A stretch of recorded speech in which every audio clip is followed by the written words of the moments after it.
नमस्कार, स्वागत है आपका ईटी नाउ स्वदेश पर। मैं हूं आपके साथ पूजा त्रिपाठी और हम आपके लिए लेकर आए हैं फिर एक बार बजट को ध्यान में रखकर एक खास शो। बजट आएगा कमाई कराएगा। इस शो में हम उन खास सेक्टर और शेयरों पर चर्चा करेंगे जहां बजट में खास फोकस रहने की उम्मीद है। अगले आधे घंटे हमारे साथ बाजार के 3 दिग्गज मेहमान जुड़ेंगे जो आपको बजट थीम से जुड़े तीन शेयर बताएंगे जिसमें निवेश कर आप भी बड़े रिटर्न कमा सकते हैं। तो चलिए शुरू करते हैं आज की ये खास पेशकश, बजट आएगा कमाई कराएगा।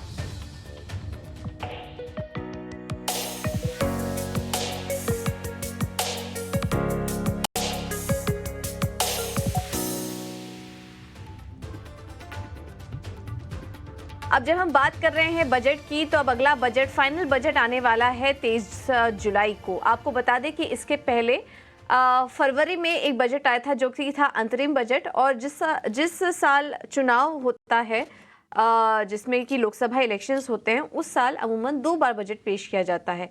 एक तो चुनाव के पहले एक अंतरिम बजट सरकार पेश करती है और उसके बाद एक फाइनल बजट आता है जब नई सरकार का गठन हो जाता है अगले 5 सालों के लिए। तो उसके बाद एक फाइनल बजट सरकार वापस से लेकर आती है चुनाव के बाद। तो अब ये जो अगला बजट आ रहा है, ये आ रहा है 23 जुलाई को। अब उसके पहले हम देख रहे हैं कि बाजार में अक्सर बजट के पहले या बाद में अक्सर कुछ ना कुछ एक्शन बना ही रहता है। बजट से रिलेटेड जो स्टॉक्स हैं, सेक्टर हैं, वो चलना शुरू हो जाते हैं और बाजार में इस वक्त जो माहौल हम देख रहे हैं, पूरी तरीके से अब फोकस बना हुआ है बजट पर। तो ऐसे माहौल में आपका पैसा कहाँ बन सकता है, कौन से शेयर्स, कौन से स्टॉक्स अभी भी अट्रैक्टिव लग रहे हैं बजट को ध्यान में रखते हुए, क्या कुछ अनाउंसमेंट हो सकते हैं और उसमें आपकी कमाई कैसे हो सकती है, इस पर हम आगे चर्चा करेंगे। हमारे साथ तीनों ही मेहमान मौजूद हैं। ब्लू ओशन स्ट्रैटेजिक एडवाइजर्स से आशीष महेश्वरी हमारे साथ जुड़ चुके हैं, प्रॉस्पेरिटी एडवाइजर्स से राघवेंद्र केडिया जी हमारे साथ मौजूद हैं और एसबीआई सिक्योरिटी से सनी अग्रवाल भी हमारे साथ जुड़ चुके हैं। आप तीनों ही मेहमानों का बहुत बहुत स्वागत है इस खास चर्चा में। हमारे साथ जुड़ने के लिए आप तीनों का बहुत बहुत धन्यवाद। आशीष जी, सबसे पहले आपके पास आएंगे। अभी बजट आने वाला है, ज़्यादा समय नहीं रह गया। उसके पहले हम देख रहे हैं कि लगातार एक हाईज मार्केट टच कर रहा है, एक के बाद एक रिकॉर्ड लेवल्स। थोड़ा बहुत करेक्शन आता है लेकिन वापस से तेज़ी देखने को मिलती है। तो अगर अभी से लेकर आने वाले बजट की हम बात करें, ओवरऑल क्या सेंस मिल रहा है आपको, बजट से क्या रीडिंग आ रही है और उसका इम्पैक्ट आप मार्केट में किस तरीके से देख रहे हैं? देखिए, बिल्कुल इस बजट से अगले बजट तक की यदि बात करते हैं तो मेरा मानना है कि एक ग्रोथ को एक फर्दर इम्पीटस देने वाला बजट रहेगा। और अभी भी जो सरकार का जो मेजर एक्शन है वो गवर्नमेंट सेक्टर की स्पेंडिंग को लेकर रहेगा, क्योंकि आप प्राइवेट सेक्टर से तो उनके एक्सपेंशन नहीं करा सकते हैं, पर जो सरकार की जो नीतियां हैं, यदि वो सरकारी कंपनियों के लिए फेवरेबल रहेंगी तो वहाँ जो कैपेक्स होगा उसका बेनिफिट बिल्कुल दूसरी प्राइवेट सेक्टर कंपनीज को मिलता है या इकोनॉमी को मिलता है। तो मुझे लगता है कि इस बार भी आप देखेंगे तो डिफेंस में, रेलवे में, पावर सेक्टर में, ऑयल एंड गैस में, हाउसिंग में, यही सारे सेक्टर इस हायर बजट एलोकेशन के मेजर बेनिफिशियरी रहेंगे। तो मेरी पिक्स भी उसी डायरेक्शन में है। बिल्कुल, तो चलिए अब उनकी भी शुरुआत करते हैं और मेन तो हमारा फोकस स्टॉक और सेक्टर पर ही है। पिछले बजट से क्यूज लेते हुए इस बार के बजट में क्या कुछ अनाउंसमेंट, क्या कुछ घोषणा हो सकती है और ऐसे में किन सेक्टर, किन स्टॉक्स पर आपको नजर रखनी है, इस पर चर्चा होगी। क्योंकि अभी से ही हम देख रहे हैं कि रेलवे चल चुके हैं, फर्टिलाइजर स्टॉक्स चलना शुरू हो चुके हैं, डिफेंस स्टॉक्स चल रहे हैं, जिस पर की बात की जा रही है कि सरकार का फोकस काफ़ी ज़्यादा रहने वाला है। इन सारे सेक्टर्स में एक रनअप शुरू भी हो चुका है, लेकिन ऐसे में भी अभी भी मौके कहाँ बन रहे हैं, इस पर हम आगे चर्चा करेंगे। राघवेंद्र जी, अब आपके पास आएंगे, आपकी तरफ से पहला शेयर बताइए आज का। गुड आफ्टरनून ईटी नाउ स्वदेश टीम। बजट स्पेशल में हमारा पहला स्टॉक रहेगा एनसीएल इंडस्ट्रीज। गवर्नमेंट का एक बहुत बड़ा फोकस रहेगा इंफ्रास्ट्रक्चर और कंस्ट्रक्शन पुश को लेके, तो इसके चलते सीमेंट का कंजम्पशन बहुत बढ़ेगा। एनसीएल इंडस्ट्रीज एक south based cement manufacturing company है और हमें लगता है इस बजट में फाइनेंस मिनिस्टर निर्मला सीतारमण जी एक बहुत बड़ा स्पेशल पैकेज देंगे बोथ आंध्र प्रदेश और तेलंगाना के लिए। तो इसके चलते हमें लगता है एनसीएल इंडस्ट्रीज में एक अपसाइड आ सकता है बजट इवेंट को लेके। करंट एनसीएल का प्राइस 240 रुपए का है और एक मॉडेस्ट टारगेट 15% अपसाइड का इसमें बन सकता है 2 महीने के टाइम होराइजन के लिए। 275 275 का टारगेट तो एनसीएल इंडस्ट्रीज 240 के करंट प्राइस पर, बजट स्पेशल 275 का टारगेट, अवधि 1 से 2 महीना, और हमें लगता है इसमें जो लक्ष्य है 275 का है। और एक बड़ा पैकेज आ सकता है तेलंगाना और आंध्र प्रदेश के इंफ्रास्ट्रक्चर को लेके, वो एक इवेंट रहेगा बजट स्पेसिफिक। बिल्कुल। तो एनसीएल इंडस्ट्रीज फिलहाल 240 के पास मिल रहा है, अगले 2 महीने में 275 के टारगेट्स मिल सकते हैं। और जैसा कि राघवेंद्र जी बता रहे थे, काफ़ी बेहतरीन तरीके से पूरा फंडामेंटल एनालिसिस किया। कंस्ट्रक्शन और सीमेंट स्पेस की कंपनी है, इस पर आप नज़र रखिए। आंध्र प्रदेश में जिस तरीके से अब फोकस बढ़ेगा सरकार का उनके इंफ्रास्ट्रक्चर को लेकर, डेवलपमेंट को लेकर वहाँ पर राज्य में, तो उससे जुड़ी कंपनियों को फ़ायदा होगा। और वहाँ से एनसीएल इंडस्ट्रीज राघवेंद्र जी चुनकर लेकर आए हैं आपके लिए। अगले 2 महीने में 275 तक के टारगेट्स आपको देखने को मिल सकते हैं, तो इस स्टॉक पर नज़र रखिए। सनी जी, अब आपके पास आएंगे, बताइए इस बजट से आपकी क्या कुछ उम्मीदें हैं। ऑलरेडी हम देख रहे हैं कि काफ़ी सारे स्टॉक्स और सेक्टर्स चल चुके हैं। मार्केट पर क्या नज़रिया बन रहा है यार आपका, और आपकी तरफ से भी कौन से स्टॉक्स हैं वो भी रिकमेंड कीजिए। पहला स्टॉक आपकी तरफ से बताइए। या गुड आफ्टरनून सभी दर्शकों को। बेसिकली मुझे लगता है कि अपकमिंग बजट में कहीं ना कहीं गवर्नमेंट का फोकस रहेगा कि डिपॉजिट मोबिलाइजेशन, जो बेसिकली जो बैंक्स कहीं ना कहीं स्ट्रगल कर रही हैं उन्हें इनकरेज करने के लिए जो इंटरेस्ट फ्री लिमिट है, टैक्स फ्री इंटरेस्ट जो लिमिट होती है बैंकिंग एफडी पे जो मिलती है करंट अकाउंट में या सेविंग अकाउंट में रखने से, उसकी जो लिमिट है उसे बढ़ाने की मुझे उम्मीद लगती है। और उसी के चलते एक बैंकिंग सेक्टर से मैंने एक्सिस बैंक को चुना है। करंट मार्केट प्राइस 1330 के आसपास का है। हमारा टारगेट रहेगा 1460 का, with investment horizon of 2 month and stop loss of 1260 rupees. अगर हम ग्रोथ ट्रिगर की बात करें तो one of the fastest growing private sector bank है। और एक बैंक का मानना है कि जो इंडस्ट्री की जो ग्रोथ रेट है उससे 300 से 400 बेसिस पॉइंट ज्यादा की ग्रोथ एक्सिस बैंक दिखाएगी आने वाले अगले 2 सालों में। और उसी के चलते हमें लगता है कि डिपॉजिट की ग्रोथ भी in line with advances growth रहेगी। इसी के चलते बैंक का मार्केट शेयर बढ़ेगा। और अगर मैं प्रॉफिट की बात करता हूं तो हमें लगता है कि कंपनी का जो प्रॉफिट है अगले 2 सालों में 18 से 20% किगर से ग्रो होगा। वैल्यूएशन की बात करें तो FY26 पे close to 1.9 time price to book पे ट्रेड हो रहा है। ROE 18% है, जो कि काफी हेल्दी है। और जो सिटी बैंक का जो इंटीग्रेशन था क्रेडिट कार्ड पोर्टफोलियो का, मुझे लगता है कि वो पूरा हुआ है। और इसी के चलते जो ऑपरेटिंग कॉस्ट है आगे जाकर के कम होने की उम्मीद है। तो इसी के चलते बजट पिक के लिहाज से एक्सिस बैंक को चूज किया है with investment horizon 1 to 2 month. ठीक है, तो अगले 1 से 2 महीने के लिए आप एक्सिस बैंक पर भी नज़र रख सकते हैं। और सीधा सीधा कैलकुलेशन जो अभी सनी जी भी बता रहे थे कि जब डेवलपमेंट की बात होगी, आगे ग्रोथ की बात होती है, कंस्ट्रक्शन और इंफ्रा पर तो फोकस है ही, तो ऐसे में वर्किंग कैपिटल की भी ज़रूरत तो पड़ती ही है।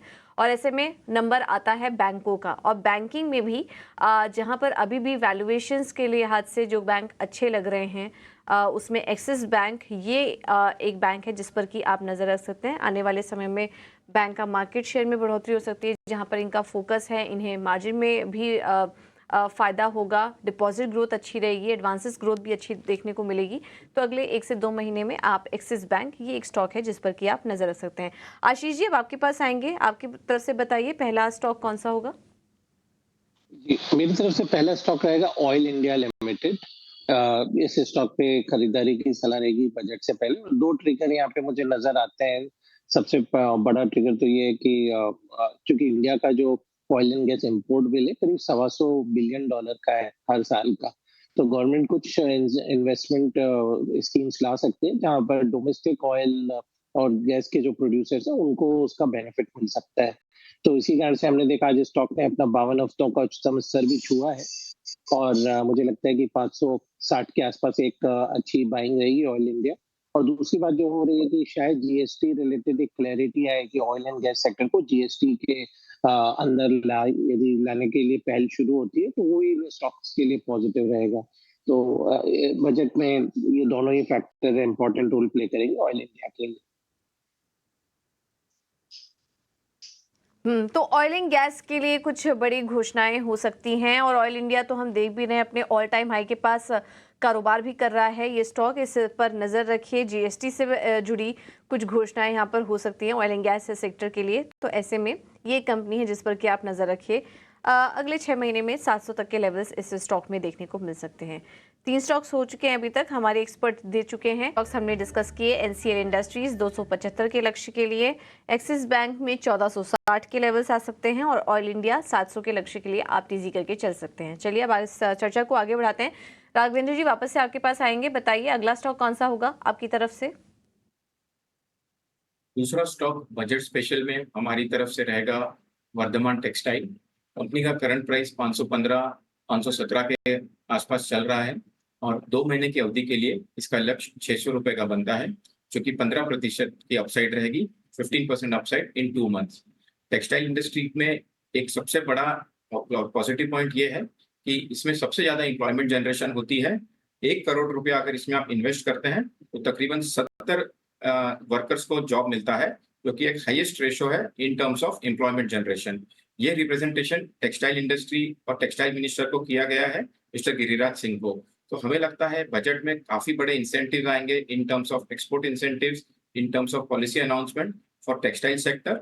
और इसमें हमारा टॉप पिक रहता है वर्धमान टेक्सटाइल। प्रमोटर होल्डिंग 65%, 64% की है, जो कि काफी कंफर्टिंग है। कॉर्पोरेट गवर्नेंस अच्छा है। तो 15% का अपसाइड, 600 का लक्ष्य 1 महीने की अवधि में वर्धमान टेक्सटाइल बजट स्पेशल दूसरा स्टॉक रहेगा। ओके, 64% प्रमोटर होल्डिंग, बेहतर कॉर्पोरेट गवर्नेंस और टेक्सटाइल सेक्टर के लिए काफ़ी कुछ पॉलिसी वाइज बड़ी घोषणाएं हो सकती हैं इस बजट में। उसके जो रीजंस थे, उसके जो फैक्टर्स थे, वो भी अभी राघवेंद्र जी ने हाईलाइट किए। तो वर्धमान टेक्सटाइल्स पर आप नज़र रखिए, अगले 1 से 2 महीने में 600 के लेवल्स यहाँ पर देखने को मिल सकते हैं। ठीक है सनी जी, अब आपकी तरफ से अगला स्टॉक कौन सा होगा?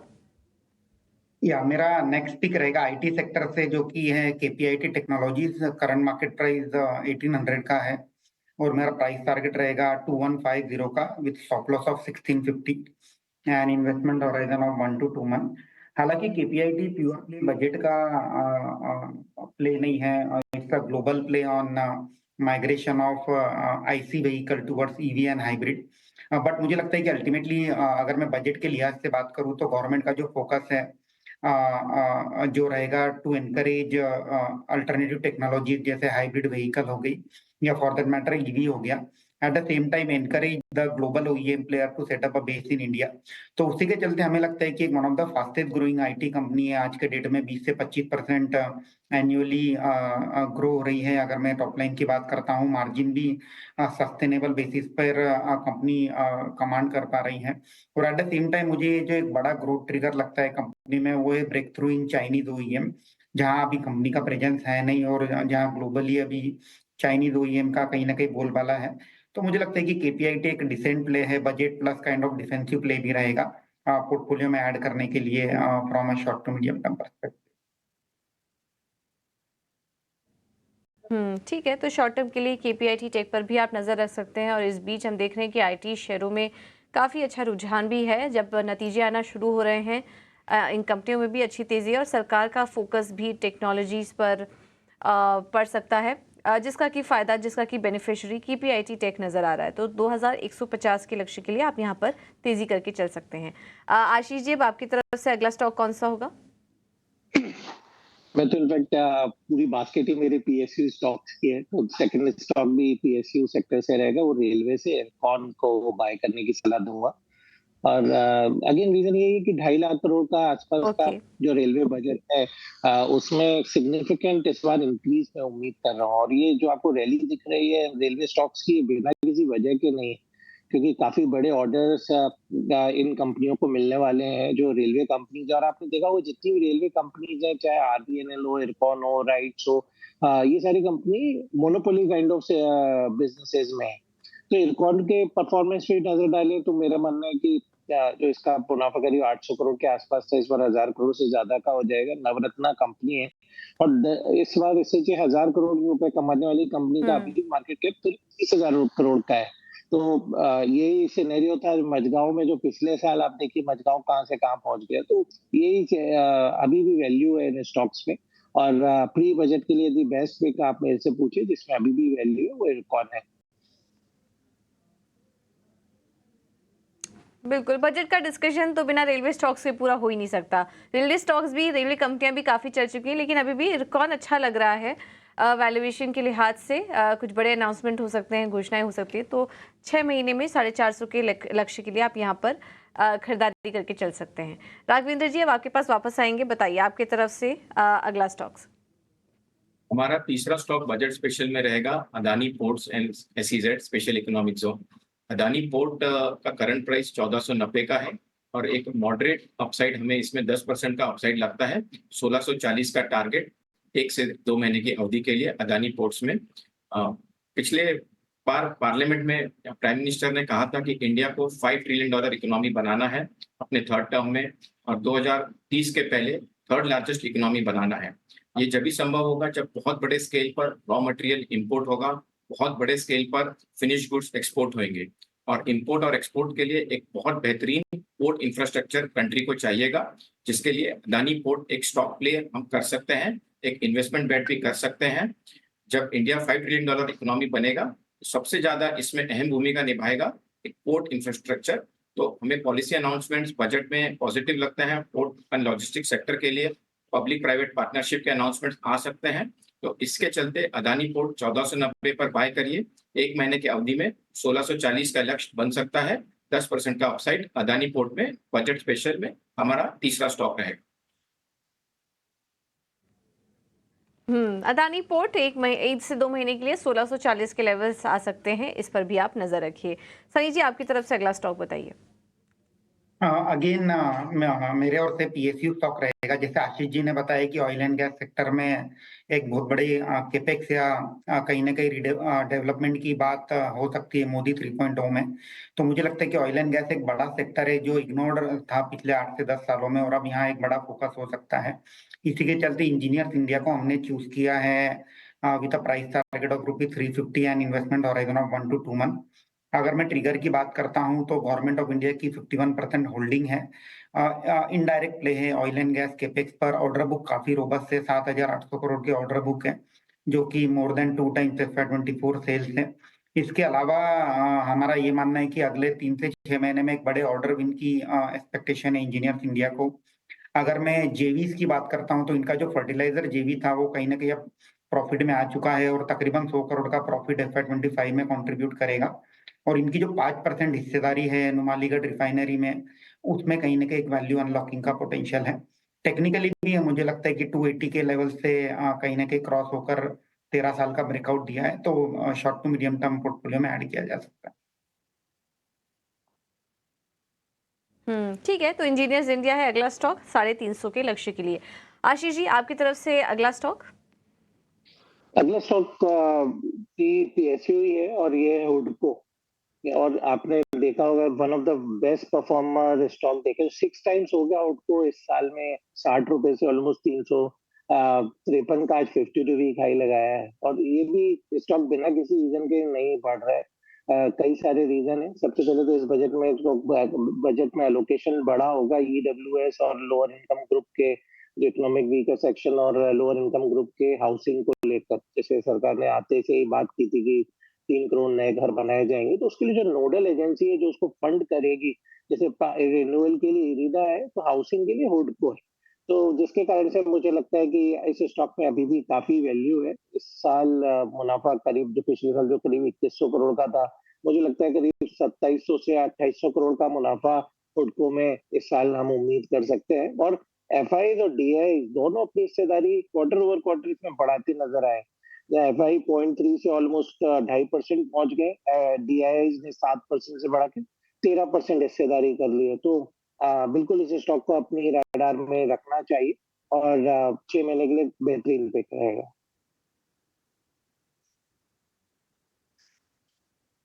बिल्कुल, तो आशीष जी की तरफ से अगला स्टॉक होगा हुडको। 335 के पास वो रिकमेंड कर रहे हैं, लक्ष्य होगा 450 का। आशीष जी, अभी सनी जी ने भी थोड़ी देर पहले इंजीनियर्स इंडिया रिकमेंड किया था, और आपके लिस्ट में भी मैं देख रही हूँ कि इंजीनियर्स इंडिया है। तो आप क्या लेवल्स देख रहे हैं, क्या टारगेट देख रहे हैं स्टॉक पर? मेरा मानना है सिर्फ 16,000 करोड़ के मार्केट कैप पर इंजीनियर्स इंडिया आज भी मिल रहा है। और उसके पीछे रीजन ये है कि लास्ट क्वार्टर के जो नतीजे थे वो थोड़े उम्मीद से कम आए थे। बट यदि आप उनका बिजनेस मॉडल देखिए तो इंडियन कंपनी अकेली सिर्फ इंडिया के लिए काम नहीं करती, ग्लोबल कंपनी 27 कंट्रीज में इंजीनियर्स इंडिया के प्रोजेक्ट्स चलते हैं। यदि आप देखें तो ऑयल एंड गैस है, इंफ्रास्ट्रक्चर है, फर्टिलाइजर प्लांट्स है, हाइड्रोकार्बन है, और जो उन्होंने ग्रीन हाइड्रोजन रिलेटेड प्रोजेक्ट्स लेने शुरू किए हैं, तो इस कंपनी का भविष्य मुझे तो काफी उज्जवल नजर आता है। और इस क्वार्टर में आप देखेंगे बिल्कुल एक टर्न अराउंड केस बनने वाला है इंजीनियर्स इंडिया, इसलिए मुझे काफी पसंद है, क्योंकि 16,000 करोड़ पे इस टाइप के बिजनेसेस मिलना अभी भी वैल्यू है काफी। राइट। तो देखिए, जब कुछ एक्सपर्ट कंसेंसस के साथ एक स्टॉक के बारे में बात करने लगते हैं तो मेरा मानना है कि उस स्टॉक पर नज़र ज़रूर रखनी चाहिए। यहाँ पर इंजीनियर्स इंडिया आशीष जी ने भी रिकमेंड किया है, सनी जी ने भी रिकमेंड किया है, तो स्टॉक पर ज़रूर नज़र रखिए। सनी 350 के लक्ष्य बता रहे हैं स्टॉक पर, और आशीष जी का कहना है कि यहाँ पर 400 के लेवल्स भी आ सकते हैं, थोड़ा और समय अगर आप दे तो इस स्टॉक को अपने रडार पर ज़रूर रखिए। चलिए, शो का आखिरी स्टॉक लेने के लिए चलते हैं सनी जी के पास, और उसी के साथ हमारा जो 10 स्टॉक का पोर्टफोलियो है वो पूरा हो जाएगा। सनी जी, आपकी तरफ से अगला स्टॉक बताइए। अगेन जिस तरह से आशीष जी ने कहा कि जो गवर्नमेंट का फोकस है हाउसिंग पर रहेगा, अफोर्डेबल हाउसिंग को लेकर के, तो हाउसिंग फाइनेंस कंपनी का चूज किया। एक कंपनी रिकमेंड कर रहे हैं, वो है PNB housing finance. Current market price 800 और हमारा लक्ष्य रहेगा 890 का, with investment horizon of 1 to 2 month. अगर देखें तो kind of turn around story है। हमने देखा है कि जितने भी मैनेजमेंट चेंज के बाद जो एसेट क्वालिटी कहीं ना कहीं खराब हुई थी, उसमें हम इम्प्रूवमेंट देख रहे हैं। Eight the same time recently हमने देखा है कि कंपनी का जो फोकस रहा है वो अफोर्डेबल हाउसिंग फाइनेंस पर थोड़ा इंक्रीज हुआ है। क्रेडिट रेटिंग में हमने अपग्रेड देखा है, जिसके चलते कॉस्ट ऑफ फंड में कहीं ना कहीं हम गिरावट आते हुए देखेंगे। इसी के चलते मुझे लगता है कि पीएनबी हाउसिंग को शॉर्ट टू मीडियम टर्म के नजरिए से पोर्टफोलियो में ऐड करना चाहिए, विद एन एक्सपेक्टेशन की जो हाउसिंग सेक्टर है उसे कहीं ना कहीं बजट में एक पुश मिलेगा गवर्नमेंट की ओर से। ओके, पीएनबी हाउसिंग फाइनेंस, इस पर नज़र रखिए। 890 के टारगेट के लिए यहाँ पर आप खरीदारी करके चल सकते हैं। तो ये 10 स्टॉक का बेहतरीन पोर्टफोलियो हमने आपके लिए तैयार किया। अगले बजट तक के लिए थोड़ा और समय दीजिए, 1 से 2 महीने के टारगेट्स भी हमारे एक्सपर्ट ने आपको सुझाया है। स्टॉक्स पर नज़र रखिए। बजट के पॉइंट ऑफ व्यू से काफ़ी अच्छे पॉलिसी अनाउंस हो सकती हैं और यहाँ पर आपको कमाई भी हो सकती है। अगर आपने कुछ मिस कर दिया हो, कुछ स्टॉक कोई टारगेट मिस कर दिया, तो वापस से आप हमारे YouTube चैनल पर जाकर ये शो वापस से देख सकते हैं और लेवल्स और स्टॉक वापस से नोट डाउन कर सकते हैं। चलिए, आप तीनों ही मेहमानों का बहुत बहुत धन्यवाद। आशीष जी, राघवेंद्र जी, सनी जी, बहुत बहुत धन्यवाद अपना कीमती समय हमें देने के लिए। फिलहाल इस खास पेशकश में इतना ही, लेकिन आप बने रहिए हमारे साथ। खबरों का सिलसिला आगे भी जारी रहेगा। नमस्कार।